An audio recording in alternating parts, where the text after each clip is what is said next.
Production of Broad and High is funded in part by the Greater Columbus Arts Council, celebrating expression, fostering talent, and connecting the community to Columbus artists, performances, exhibitions, concerts, public art, and more at columbusmakesart.com. From these contributing sponsors and viewers like you, thank you. This time on Broad and High, we learn about the complex legacy behind some beautifully illustrated manuscripts that date back as far as the 10th century. And we hear about a local organization who uses songs, stories, and art as tools for healing. This and more right now on Broad and High.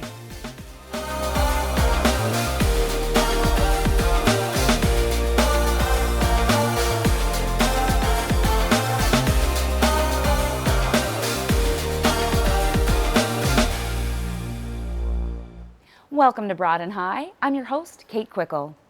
In our first segment, we learned about the remains of medieval books that were broken apart and sold for their artistic and commercial value.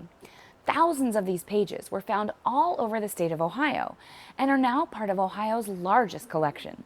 Join me as I visit this unique collection and find out more about its complex history and potential legacy. We're here today in the Thompson Gallery within the Thompson Library at The Ohio State University. With me is Eric Johnson, the curator of the Thompson Special Collections. Eric, thank you for having us here today. Thanks so much for being here. This is really exciting for us to be able to showcase this lovely exhibit, Deathless Fragments, for a wider audience. Wonderful. So why don't you tell me a little bit about the collection? The exhibit titled Deathless Fragments, it focuses on one of the core constituent collections within the Rare Books and Manuscripts Library, which is our medieval manuscripts and very specifically medieval manuscript fragment collection. Now, fragments are an interesting thing. Most people, when they think about medieval books, they're going to think about complete things, but Ohio State has one of the largest fragment collections in North America, which has been an extremely important thing for us in terms of the provision of teaching, opportunities for students to perform original research, undertake projects that no one else has undertaken before. This exhibit really highlights the state of Ohio's central role as the locus, the absolute center of American manuscript breaking in the 20th century. So literally hundreds of manuscripts have been cut apart in the state of Ohio, with its pages being distributed not just all over America, but all over the world. That's incredible. I feel like it covers a lot. That's amazing. So with that much rich history, there must be a lot of incredible stories within these books. What's one that stands out to you? Yes, so there's a really, really great book that I'd love to show you that is actually not a fragment. It's a complete medieval manuscript, but it has an incredibly rich and important history with the state of Ohio, but then also going all the way back into the later 15th century. So we can take a look at that now. Fascinating. Let's take a look. Wow. Okay, so my eye is immediately drawn to this tiny, shiny one, but is that the one we're going to talk about? Well, in some ways, it's exactly what your eye should have been drawn to, because it's silvery and it's bright and it reflects that light, but it's actually probably the most common manuscript that is here. Really? And it's not a silver cover, it's not a pewter cover, it's actually a kind of a mashup of paper mache and metallic plating and things like that. Wow. And it was deliberately put on. It's not a medieval binding. It was put on at some point, likely in the 19th century, to evoke this sense of opulence and fanciness that the actual book that it encloses doesn't really have. So it did its job. But the thing that is, in my opinion, truly the most special item in this case is this little fellow right here, which is a later 15th century Book of Hours. And Book of Hours, hours as in hours of the day, it was a common prayer book for the laity to use, everyday people who wanted to kind of follow the same practices that professional religious people like priests, monks, and nuns did in terms of celebrating a daily cycle of regular prayer. Books like this became aspirational things for anyone who could afford an illuminated manuscript in the Middle Ages, and ours right here is particularly special. I cannot swear to this. There are a few things that I cannot say with precision about this, but this might be the medieval manuscript that has been in the state of Ohio the longest, possibly. Ooh. It was donated to the Ursuline Nuns of Brown County, north of Cincinnati, in 1870. So they had held it until 1870, until it ultimately came to Ohio State in early 2017. I love that Ohio connection. I love the fact that it was donated to them in 1870, but after we got this book, I spent some time working on it, and we've really been able to figure figure out a lot about this book's history. So very handily, the book preserves a coat of arms towards the front of the volume, which has allowed me to identify the person who actually commissioned this book and had it made right around 1470. It was a man named Jean Molay, who was a war profiteer in France during the 100 Years' War and otherwise a businessman. He was very well connected. His father was also a war profiteer. His uncle was the bishop of the city of Troyes. That leads us to a very interesting, just kind of tangential connection, but those two figures, his father and his uncle, were the two civic officials that opened the city gates to Joan of Arc when she was campaigning through Champagne during the 100 Years' War. You're kidding. So really, really cool connection there. That's wild. Another great thing about this book, though, is that while we know it was commissioned by Jean Molay, it seems pretty likely that he didn't commission it for his own use, but likely for the use of his wife. And the reason we know this is that every book of ours has a set of prayers dedicated to the Virgin Mary. And typically when they're in Latin, Latin is a gendered language. So you can look at some of these prayers, and based on the masculine or feminine endings to particular formulaic words, you can determine whether or not it was made for male use, anyone's use, or specifically a woman's use. And this was specifically feminine use? Exactly. So if it has the masculine endings, it can be for anyone's use. But if it has the feminine endings, it is specifically made for a woman. Interesting. So in addition to the feminine endings, we also have some Old French prayers, not Latin, but Old French towards the end, that are traditionally associated with pregnancy and childbirth. So we have this female use, which makes the book more interesting. And then one thing I absolutely love about every medieval manuscript is that if they survive today, they have a long history of all sorts of stories of persistent use, obsolescence, retasking, reuse, and recycling. And this book, as I mentioned, it was given to the nuns in 1870. The man who gave it to them was a guy named John Quinlan, who was the Bishop of Mobile, Alabama. He had come to Cincinnati from Ireland as a teenager, trained to become a priest, rose up through the ranks, and became the bishop in Mobile. And I cannot swear to this, but I have been trying to figure out the history of Quinlan's involvement with this manuscript. And I've read some records in the diocesan archives in Mobile, Alabama, that talk about John Quinlan in the Civil War, in the American Civil War, roaming battlefields in the South, ministering to dead and dying Union and Confederate soldiers with a painted leather prayer book. And it may have been this fellow right here. We can't prove that, but it's a really good chance that this is it. This is just one of my favorite items, being absolutely central to the history of manuscripts in Ohio, but then also having a demonstrable history that we can trace back to the 1470s, the man who created it, the woman it was going to be used by, and then all the way up through this really, I wouldn't say reuse, because these books were made for prayer, but a different kind of context on American Civil War battlefields, potentially. So That's fascinating, the way you have this piece of history, but then you've done all this research to kind of bring it to life. Yep. So let's say someone like me who just wants to come in and see this. Is that possible? Can they come in and look at these pieces? Yes, we have a very public-facing, land-grant-based mission. These materials, everything that we have in special collections at Ohio State is here for people to use. This isn't just for students and faculty of Ohio State or for international researchers. This is for school groups. This is for the interested public. And we encourage people to get in touch with us, set up appointments, things like that, and then we make everything available for public use and in-person page turning in our special collections reading room here in Thompson Library. Can I take a look at that? Yeah, we can definitely have a look at that. Let's do it.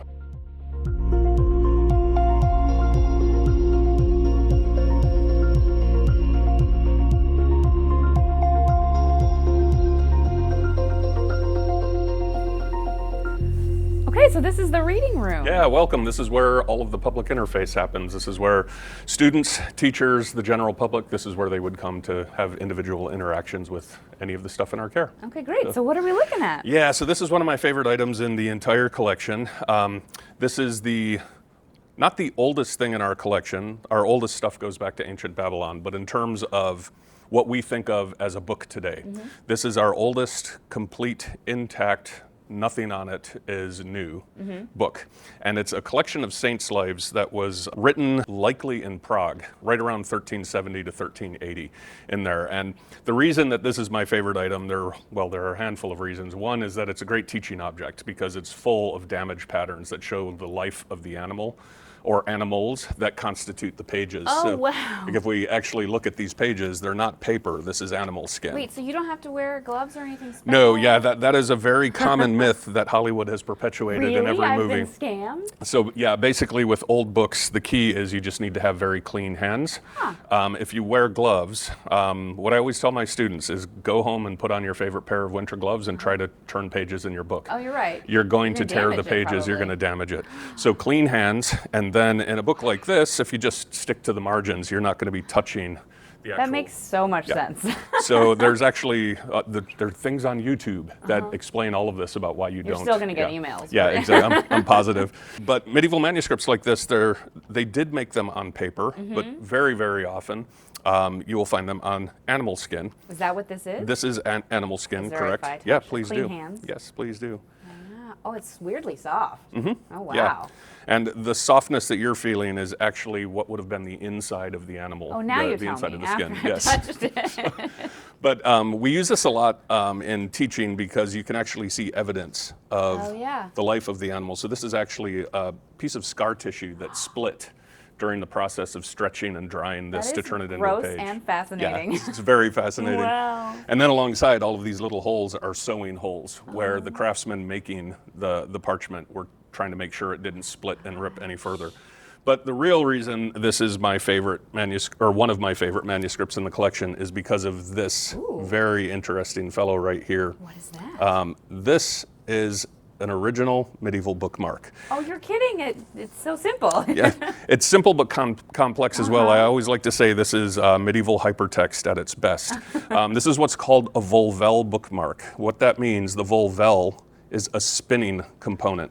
Look at that. And you can see here that it spins, and on one side we have an illustration, a colored illustration of a saint. We don't know who this is, but it's just a nice little decorative piece. So works like much Like any any bound-in bookmark, yeah. bookmark would. You've got it on the original string, and it marks your page opening. But if you flip the volvel over, you'll see writing on the volvel. And these are abbreviated Latin words for first, second, third, and fourth. Oh, my goodness. So you can spin the volvel, and if we spin it here and mark secunda, this now tells us the page opening, but the second column. Oh, wow. And then, I'm not going to do this because long ago it ceased functioning, but this little piece right here is a fused together noose of sorts that would have allowed you to move the volvel up and down the line to mark your line number. That's amazing. So it's a very ingenious way of helping readers navigate a complex text like this. A book this big, you're going to need that. So it's so simple, but so Exactly. intricate. Exactly. And then the other thing I like Wow. about this opening where it habitually lives is you get to see that More of damage that, pattern yeah. again. So this is just a lovely little piece in our collection that we get a lot of use of. I out bet. of in That's the an classroom. incredible So, piece. So much yeah. to learn from this. Thank you. Yeah, mhm. Well, Eric, this has been fascinating. I feel like I've learned so much. Thank you for letting us come in and check out the collection. yeah, no problem. Thank you for coming. And I would really just like to encourage the general public, our students, anyone who's interested in learning more about the Rare Books and Manuscripts Library, Thompson Special Collections, all of our holdings, please get in touch. This is here for everyone to use. And we want them to take advantage of that. Yeah. Well, thank you again. Thank you very much. To learn more about this incredible collection, check out library.osu.edu/RBML. Who doesn't love good food and sharing stories? Next, we head back into the kitchen for this season's first segment of Kate's Quick Bites. We'll learn about an organization that is healing communities through creative expression and share the recipe for a family favorite.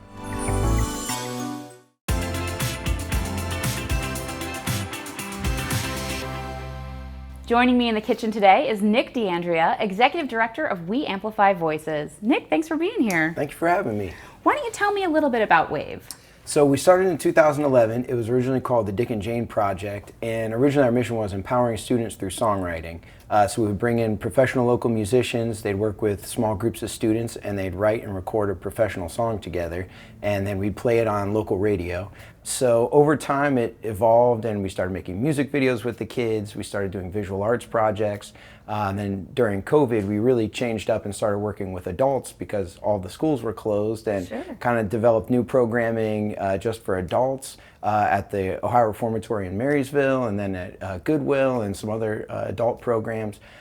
But our mission is healing communities through creative expression. So it's not really about learning how to write songs or learning how to paint, but about going through a creative process together to kind of express yourself and hopefully have some healing through that. Sure, that's incredible. It sounds like a great way to connect not only with the music, but maybe with a little bit of yourself, that kind of thing. Definitely, yeah. And then, the stories that people share during those processes, we then share with the larger community through the songs that they write. We share them on local radio, and the videos that they create, we share on different streaming platforms. That's awesome. It's like a win for everybody. We get new music, people get to heal. That's wonderful. Yeah, it's a circle. I love would it. say, yeah. Well, we always like to get into the food here at Kate's Quick Bite. So why don't you tell me what recipe we're going to try? Yeah, so we're going to make stuffed grape leaves. Yum. This is my aunt's recipe. My mom's side of the family comes from Lebanon, so this is something that they've continued to make. She's modified it a little bit over time, so we're going to kind of stick to her recipe. Awesome. Well, why don't you tell us what we need for the recipe?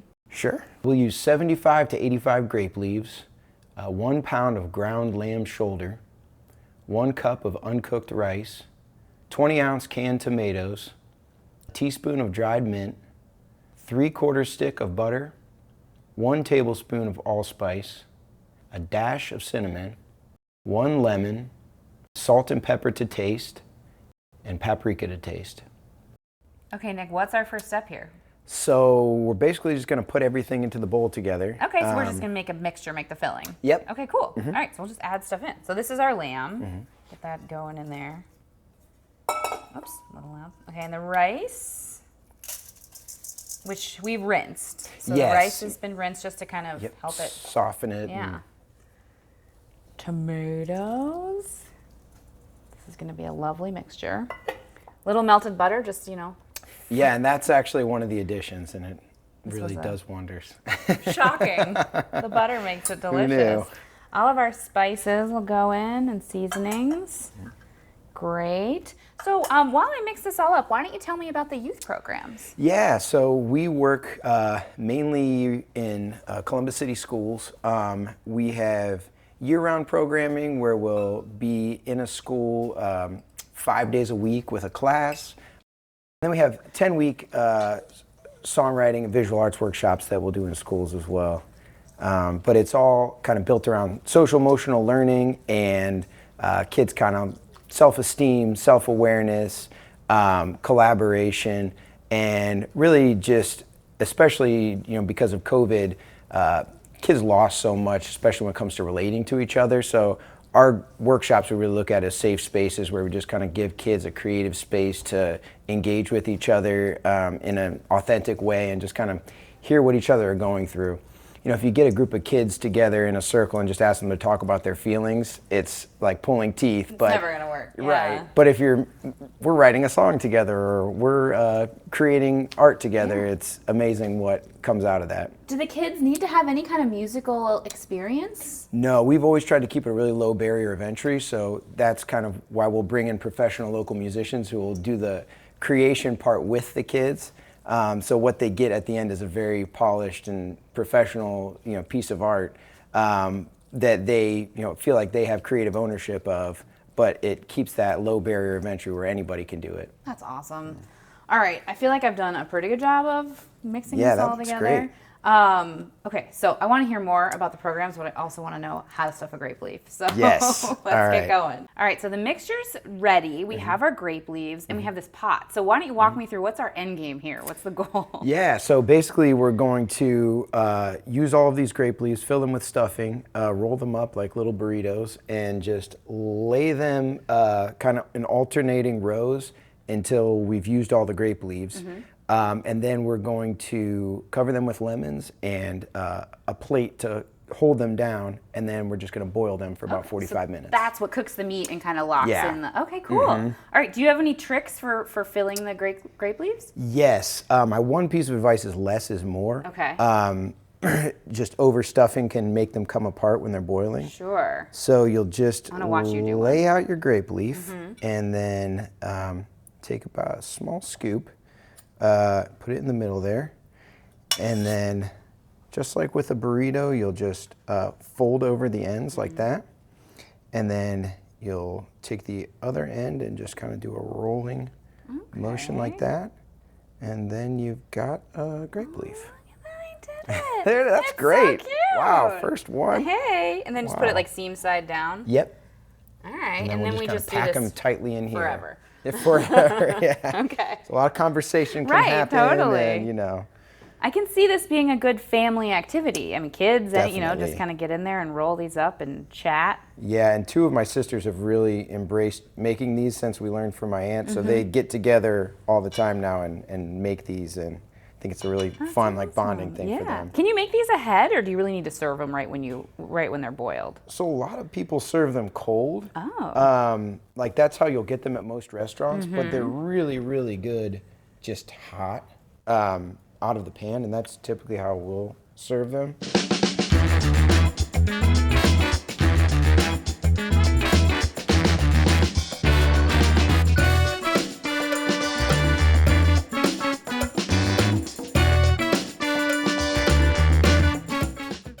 Okay, that was really fun. I feel like I thought it would be challenging. And Yeah, no, you're a natural. Oh, good. So we've got all of our little stuffed grape leaves in this pot. Mm-hmm. What do we do next? So we'll first cover them with lemons. Okay, just lay the lemons on top. Yep, just lay the lemons on A little top. extra acid, a little flavor. Mm-hmm. Nice. So pretty. Yeah, it's a nice color palette. Okay. Now what? So then we'll put this plate inverted on top of them. Okay. And we'll just lay it in there, and that will just hold everything down after we put the water in to Smart. boil. So that just keeps them so that they don't float away. Yeah. All right, and now I just cover it up to over the plate? Yeah, over the Okay. top of the bowl with water, and I'll just Thank hold it. you. Teamwork. All right. If there's a little bit of the tomato sauce left over, you can add that too. Okay, a little extra flavor. Is that good or? That's perfect. Okay. And now we cook these. For about 45 minutes. Okay.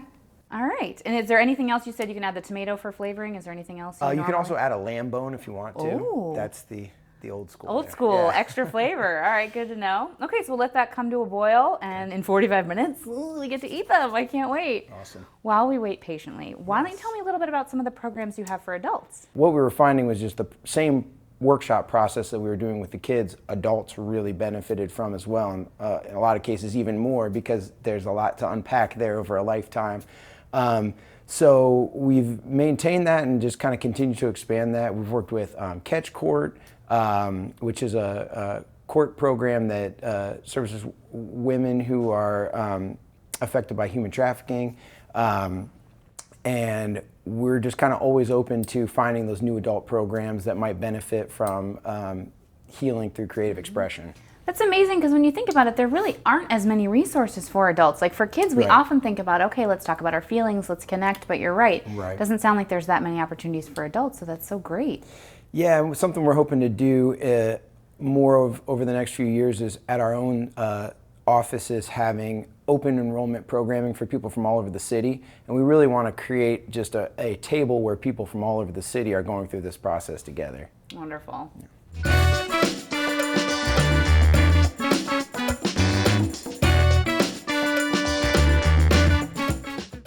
Okay, Nick, these look amazing. They do. I'm really proud of us. I think they same. look gorgeous. I cannot wait to taste, but I just want to, before we dig into these, what's one thing you want people to take away from Wave? You can find all of the songs and music videos that we've made on any streaming platform. So like wherever you listen, Spotify, iTunes, Amazon, or YouTube. And if you go to our website, you can see all the different projects that we've done and kind of watch the content. And the whole point of our organization is to just share the stories from the people that have been a part of it. So that's one way you can do that and kind of engage with the mission. That's so great. And then we get good music to listen to out of the deal. Hopefully. Awesome. All right, I want to taste this. You just pick it up with your hands? Like Oh, that? yeah. Oh, yeah. We're Oh, family yeah. here. That's Okay, right. I'm so excited. Cheers.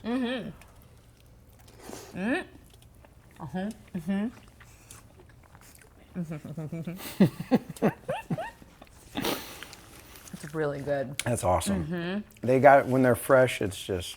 They're not the nothing better. prettiest to eat on television, but they're really good, delicious, and they're warm. You're right. I think I've only Yeah. had cold ones. Yeah, and you really taste the lemon more when they're cold, but when it's warm, you kind of get more of the butter. And the butter is good, and all the spices. It's so flavorful. And cinnamon is like, especially in like Lebanese cooking, like it's really comes through and it's unexpected and Absolutely. it's nice. Yeah. Thank you for showing me this recipe. This has been great. Absolutely. Thanks for having me.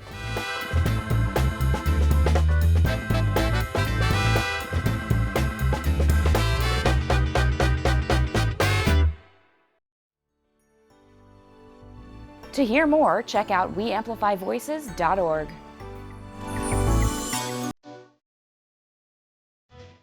Well, that's our show. Remember, you can find all of our stories online at wosu.org, as well as on our YouTube channel. For all of us here at WOSU, I'm Kate Quickle. Thanks for watching.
Production of Broad and High is funded in part by the Greater Columbus Arts Council, celebrating expression, fostering talent, and connecting the community to Columbus artists, performances, exhibitions, concerts, public art, and more at columbusmakesart.com.